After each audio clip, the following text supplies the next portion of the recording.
Hello बच्चों, कैसे हैं आप सब। आज आप क्लास 10th के बच्चों के लिए केमिस्ट्री के अगले पार्ट की वीडियो हम लेकर आए हैं।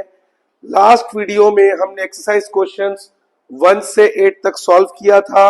आज उसके आगे के एक्सरसाइज क्वेश्चंस हम सॉल्व करेंगे और आज ये इस चैप्टर का लास्ट पार्ट है, बिकॉज आज की वीडियो में हम सारे एक्सरसाइज क्वेश्चंस कर लेंगे और आपका केमिस्ट्री का चैप्टर 1 कंप्लीट हो जाएगा। ठीक है, 8 तक हमने कर लिया था। 9th question, exothermic and endothermic reaction को बताइए डिफरेंस। ठीक है, अगर हम एक्सोथर्मिक रिएक्शन को यहां लिखें और यहां पे एक्सोथर्मिक रिएक्शन क्या होता है बच्चों?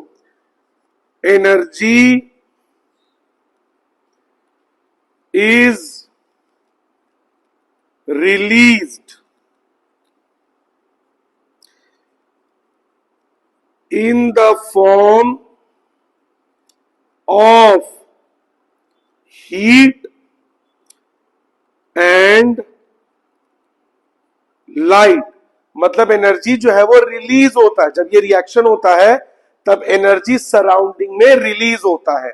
जैसे इसका एग्जाम्पल क्या होगा बच्चों?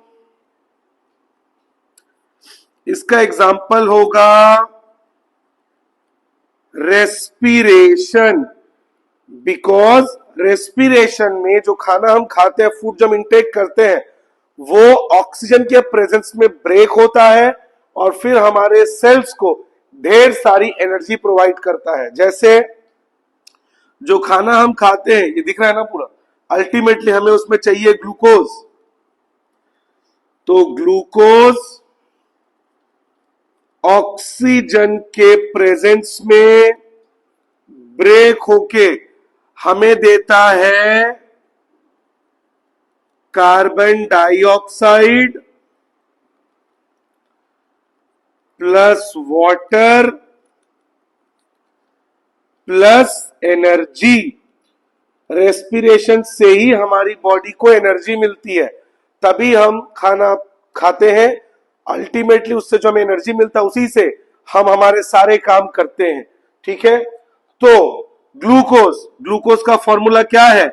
C6H12O6 plus oxygen O2 gives carbon dioxide CO2 plus water H2O plus energy. हमारे बॉडी को रेस्पिरेशन रिएक्शन से ही एनर्जी मिलती है। अब चेक करते हैं ये बैलेंस है कि नहीं। कार्बन यहां पे 6 है, पर यहां पे कार्बन 1 है, तो बैलेंस करने के लिए मैंने यहां पे 6 लगा दिया। कार्बन के नीचे कुछ नहीं था, मतलब 1, 6 1 जा 6, यहां पे भी कार्बन 6। हाइड्रोजन यहां पर 12 है, लेकिन यहां पर हाइड्रोजन सिर्फ 2 है, लगा दिया यहां पे 6। हाइड्रोजन 6 2 जा 12, यहां पे भी हाइड्रोजन 12। अब ऑक्सीजन पे आते हैं। ऑक्सीजन 6 2 जा 12 और यहां पे कुछ नहीं है, मतलब 1, 6 1 जा 6, 6 और 12 18, ऑक्सीजन 18 है, तो मैंने यहां पे 6 लगा दिया। ऑक्सीजन 6 2 जा 12 और 6 18, ऑक्सीजन LHS में भी 18, यहां पे भी ऑक्सीजन 6 2 जा 12 और 6 1 जा 6 12 प्लस 6 18, बैलेंस हो गया। तो ये रेस्पिरेशन हमें एनर्जी देता है, जो हमारे बॉडी के सेल्स को मिलता है, तभी हमारा सारा मॉलिक्यूलर प्रोसेस, जो हमारे बॉडी को सस्टेन करने के लिए, हमको जिंदा रखने के लिए जो एनर्जी चाहिए, वो हमें रेस्पिरेशन से मिलता है। और कंबशन रिएक्शन आपने पढ़ा है बच्चों, बिना ऑक्सीजन के कोई चीज बर्न नहीं हो सकती, तो बिना ऑक्सीजन के जो ग्लूकोज है वो ब्रेक डाउन नहीं हो सकता। तो ये था एक्सोथर्मिक रिएक्शन, जिसमें एनर्जी रिलीज होता है in the form of heat and light. यहां पे हीट रिलीज होता है, एनर्जी भी रिलीज होता है। इसलिए खाना खाने के बाद आप अपने टमी को टच करिएगा, आपका पेट गर्म हो जाता है। ठीक है, तो ये है एक्सोथर्मिक। एंडोथर्मिक क्या है? जस्ट इसका opposite. Energy is absorbed from the surroundings.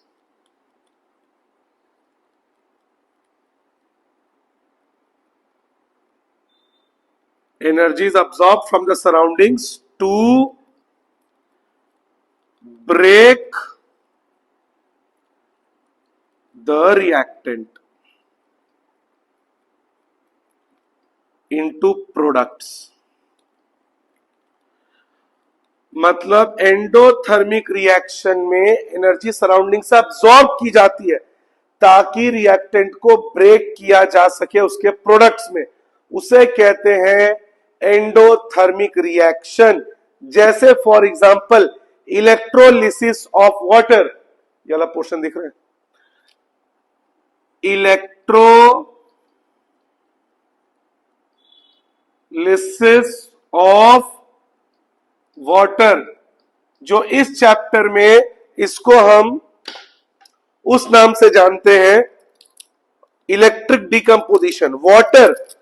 Water जो है वो किससे बना है? हाइड्रोजन और ऑक्सीजन से। तो वाटर में अगर आप करंट पास करेंगे तो ये हाइड्रोजन और ऑक्सीजन में ब्रेक हो जाएगा।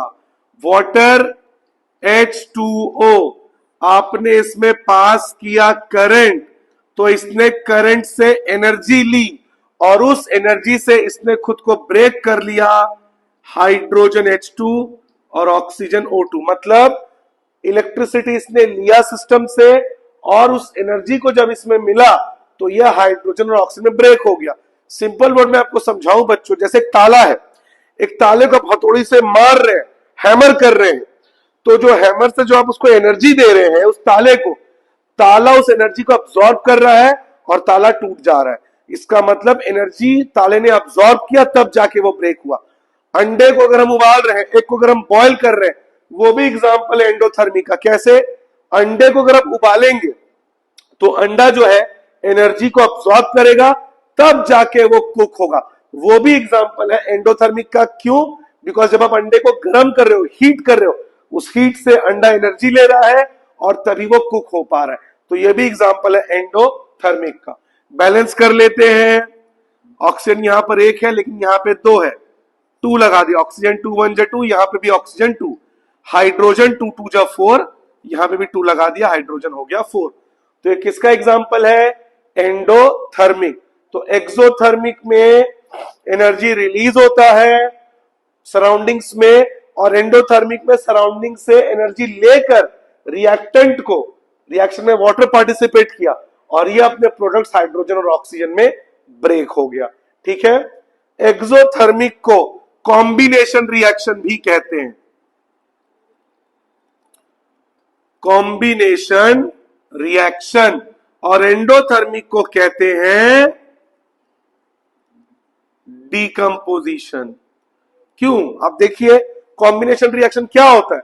व्हेन 2 और more reactants combine to form a product, यहां पे ग्लूकोज और ऑक्सीजन कंबाइन हुए तब जाके CO2 वाटर एनर्जी मिला, तो कॉम्बिनेशन था।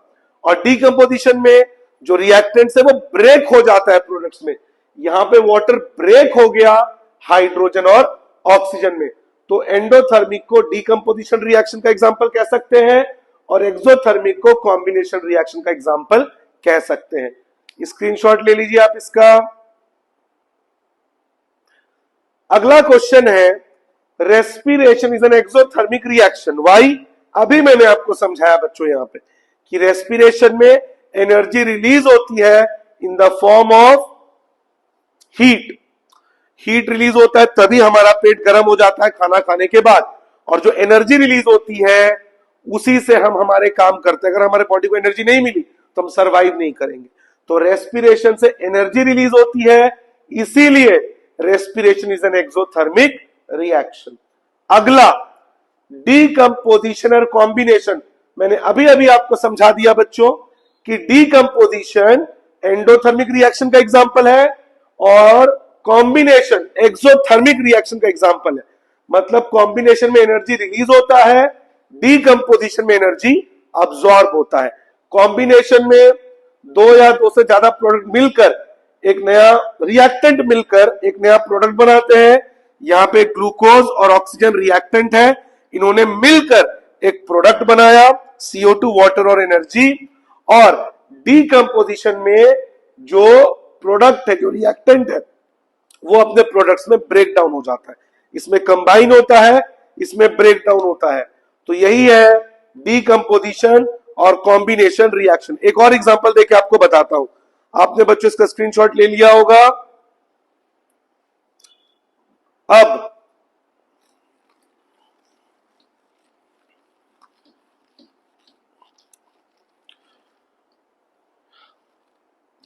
एक और एग्जांपल लेते हैं कॉम्बिनेशन यानी एक्सोथर्मिक का। अगर हम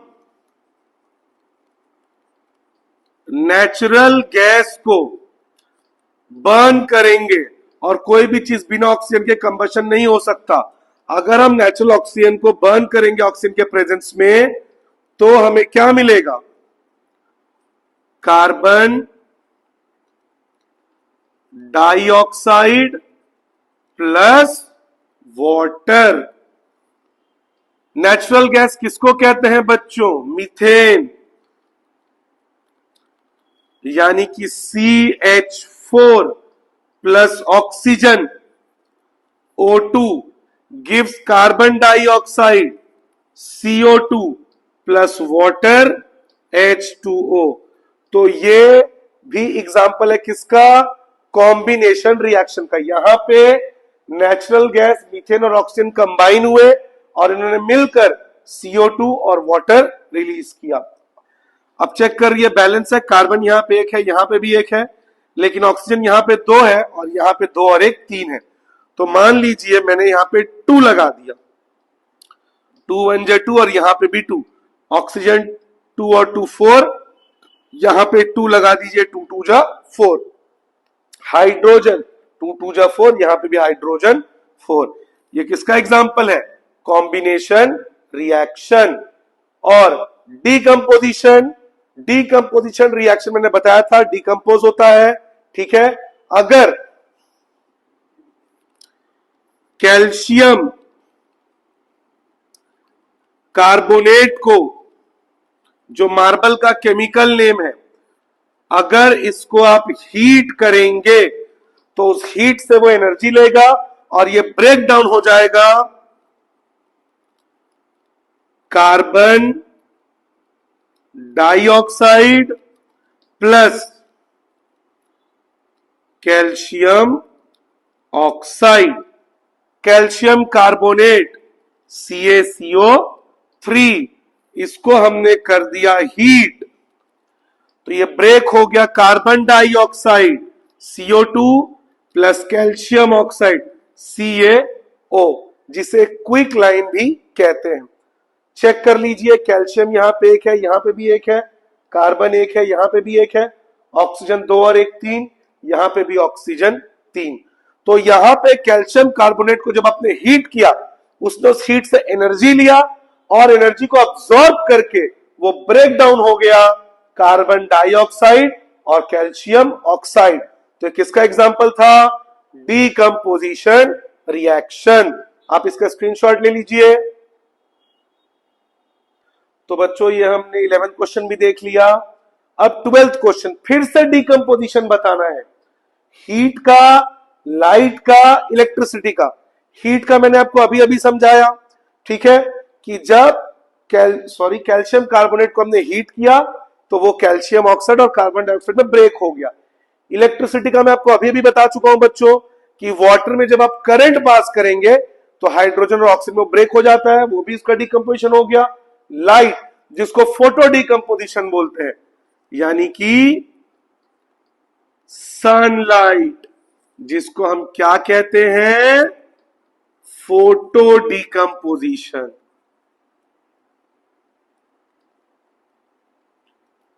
ठीक है।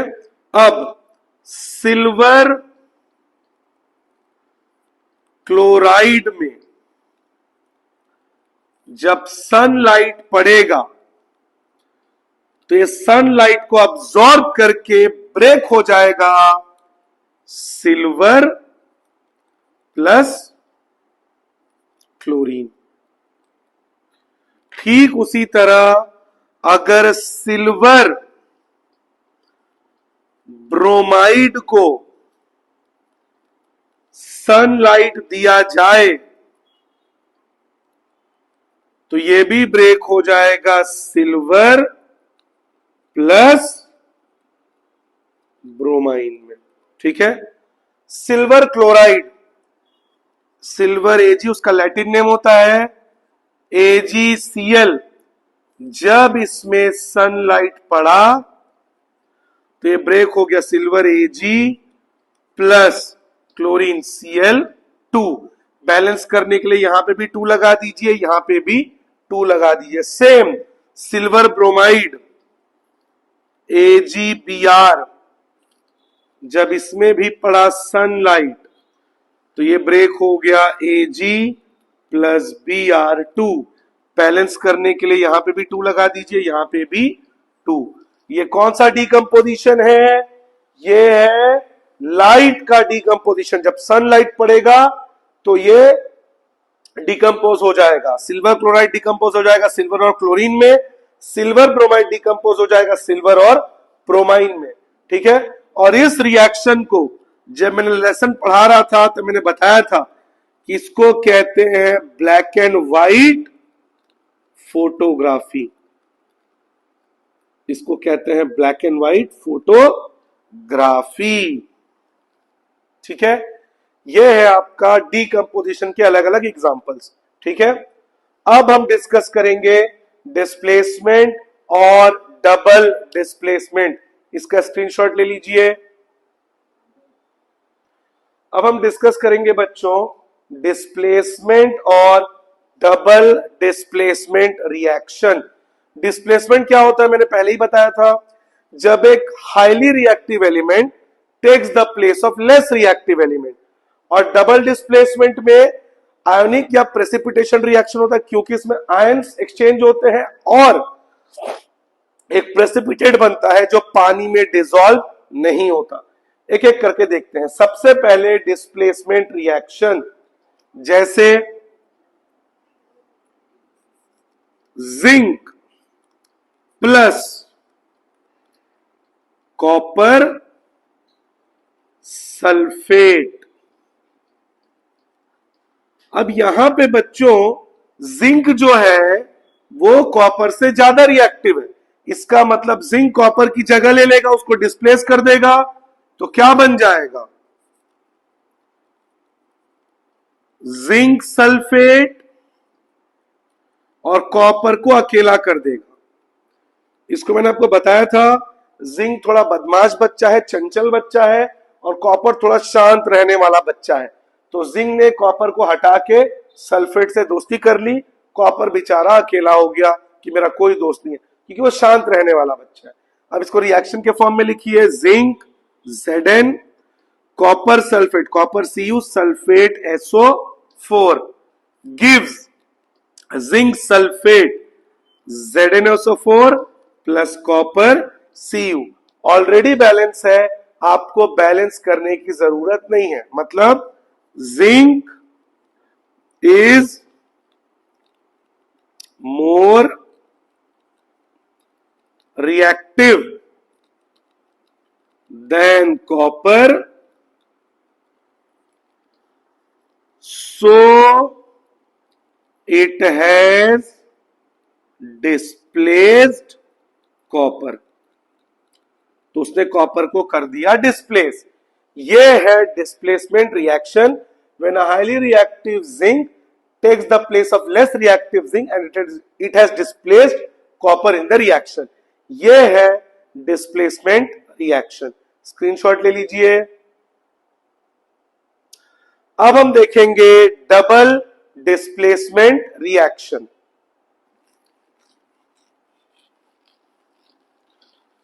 डबल डिस्प्लेसमेंट, ठीक है, जैसे फॉर एग्जांपल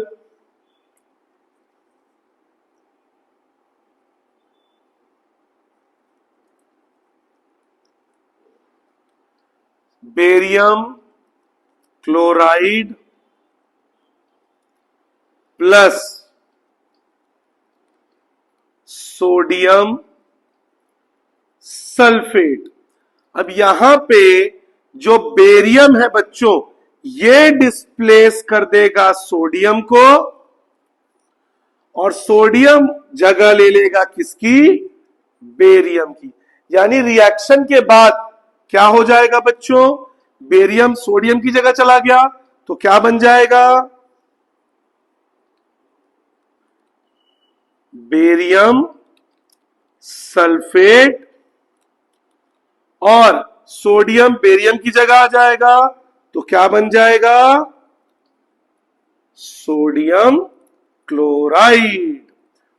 मतलब यहां पे बेरियम ने डिस्प्लेस कर दिया सोडियम को, और सोडियम ने डिस्प्लेस कर दिया बेरियम को, तभी तो इसको कहते हैं डबल डिस्प्लेसमेंट। और इसी रिएक्शन को प्रेसिपिटेट भी कहते हैं। क्यों? क्योंकि जो सोडियम क्लोराइड है, जिसको हम कहते हैं नमक, सॉल्ट, जो आप खाने में इस्तेमाल करते हैं, वो सॉल्ट पानी में डिसॉल्व हो जाएगा। तो डिसॉल्व ये नहीं होगा बेरियम सल्फेट, यानी ये वो व्हाइट प्रेसिपिटेट है जो पानी में डिसॉल्व नहीं होगा।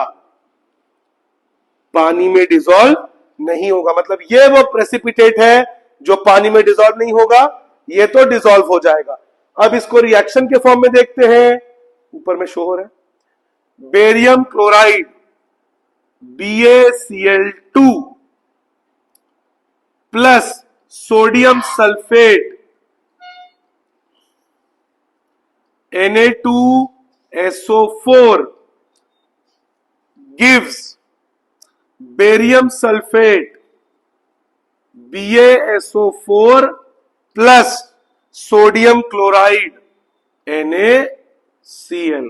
अब चेक कर लेते हैं बच्चों, ये बैलेंस है कि नहीं। बेरियम यहां पे एक है, यहां पे भी एक है, लेकिन क्लोरीन यहां पर दो है, यहां पे क्लोरीन एक है। तो बैलेंस करने के लिए मैंने यहां पे 2 लगा दिया। आपका क्लोरीन 2 1 जा 2, यहां पे भी क्लोरीन 2, सोडियम 2, यहां पे भी सोडियम 2, बेरियम 1, यहां पे भी 1, सल्फर 1, यहां पे भी 1, ऑक्सीजन 4, यहां पे भी 4। ये आपका हो गया इक्वेशन या रिएक्शन बैलेंस हो गया। तो डबल डिस्प्लेसमेंट, और ये वो प्रेसिपिटेट है जो पानी में डिसॉल्व नहीं होगा, और इसीलिए इसी रिएक्शन को प्रेसिपिटेशन रिएक्शन भी कहते हैं।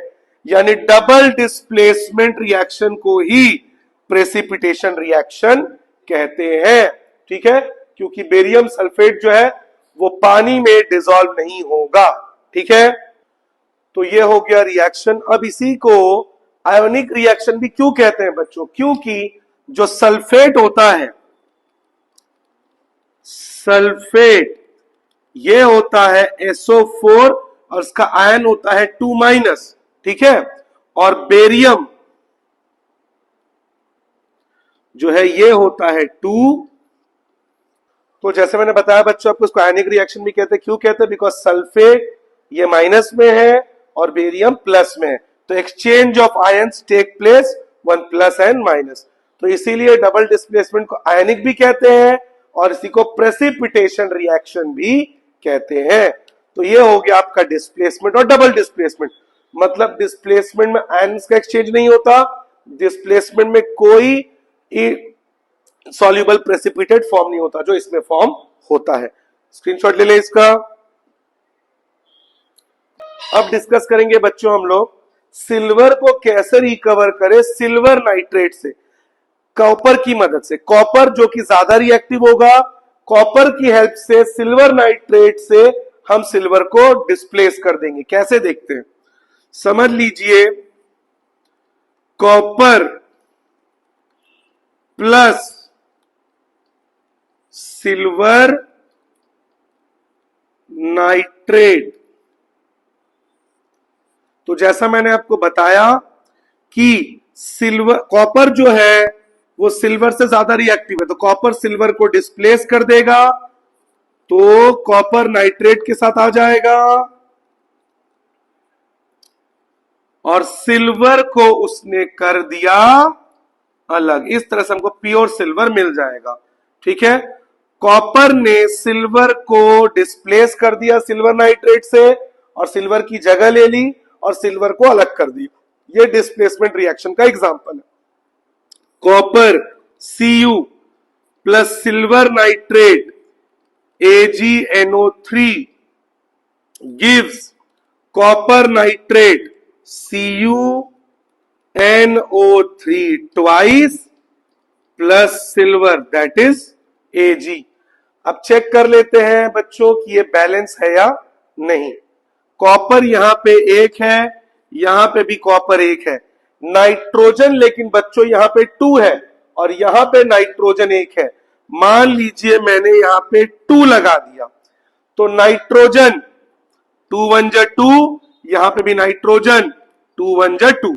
सिल्वर 2 हो गया, यहां पे 2 लगा दिया, सिल्वर 2 हो गया। ऑक्सीजन 2 3 जा 6, यहां पे भी 3 2 जा 6 हो गया बैलेंस। इसका मतलब कॉपर ज्यादा रिएक्टिव होने के कारण सिल्वर को सिल्वर नाइट्रेट से उसने डिस्प्लेस कर दिया। ठीक है, प्रेसिपिटेशन रिएक्शन मैंने आपको बता दिया, वो डबल डिस्प्लेसमेंट को ही कहते हैं।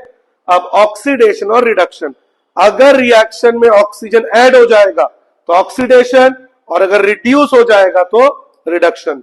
चलिए एक आध रिएक्शन में उसको देखते हैं। जैसे for example zinc oxide plus carbon gives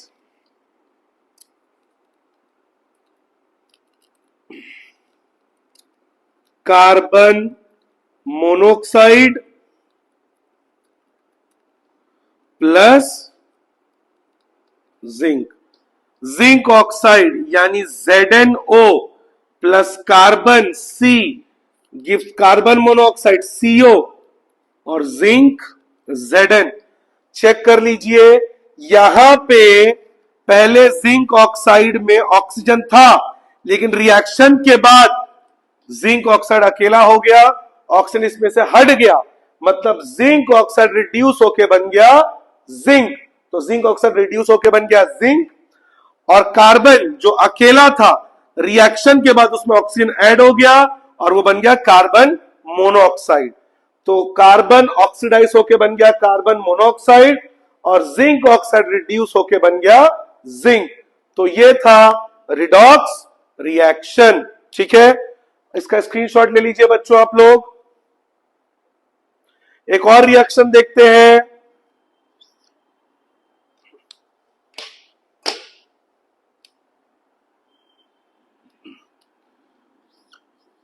copper oxide plus hydrogen gives copper plus water.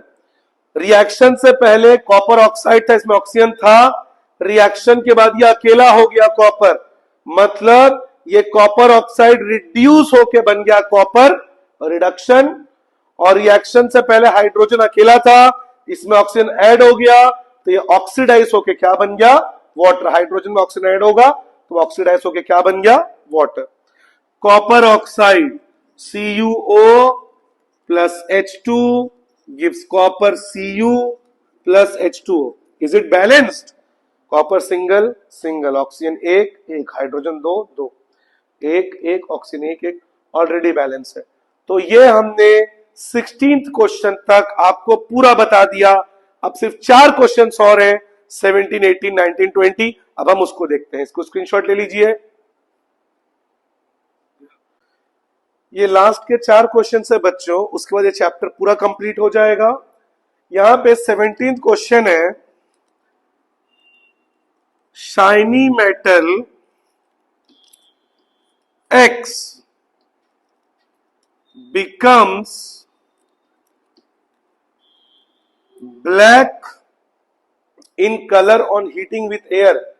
X क्या है और कौन सा कंपाउंड बना। फिर रिपीट कर रहा हूं बच्चों, एक शाइनी मेटल है X, अगर इसको हीट करे तो ये ब्लैक कलर में कन्वर्ट हो जाएगा तो X क्या है और कौन सा कंपाउंड बना? कॉपर। अगर हम कॉपर को हीट करते हैं तो ये फॉर्म हो जाएगा किसमें? कॉपर ऑक्साइड, कॉपर Cu, इसको करिए हीट, ये बन जाएगा कॉपर ऑक्साइड। तो जो मेटल है वो क्या है? कॉपर, और बनेगा क्या? Copper oxide. Why do we apply paint on articles? Paint क्यों लगाते हैं आर्टिकल्स पे? टू प्रिवेंट रस्टिंग, ताकि उसमें जंग ना लगे। आयरन के साथ रिएक्ट करेगा एयर और वाटर, तो उसमें जंग लग जाएगा, उसका अपर सरफेस इरोड हो जाएगा, करोजन हो जाएगा। उससे बचने के लिए उसमें क्या लगाया जाता है? पेंट, ताकि पेंट जो है वो मेन बॉडी को एयर और मॉइस्चर के कांटेक्ट में आने ना दे और रस्टिंग या करोजन ना हो। फूड पैकेट्स को नाइट्रोजन से क्यों फ्लश करते हैं? ताकि जो फूड है वो ऑक्सीडाइज ना हो, खाना खराब ना हो और लंबे समय तक वो यूज करने लायक रहे, ऑक्सीडाइज ना हो। करोजन, जब मेटल्स का अपर सरफेस इरोड हो जाता है, जो जंग लगता है, उसको कहते हैं करोजन। ये ज्यादातर कब होता है? जब एयर में मॉइस्चर हो और वाटर में एसिड्स हो, तो करोजन ज्यादा देखने को मिलता है।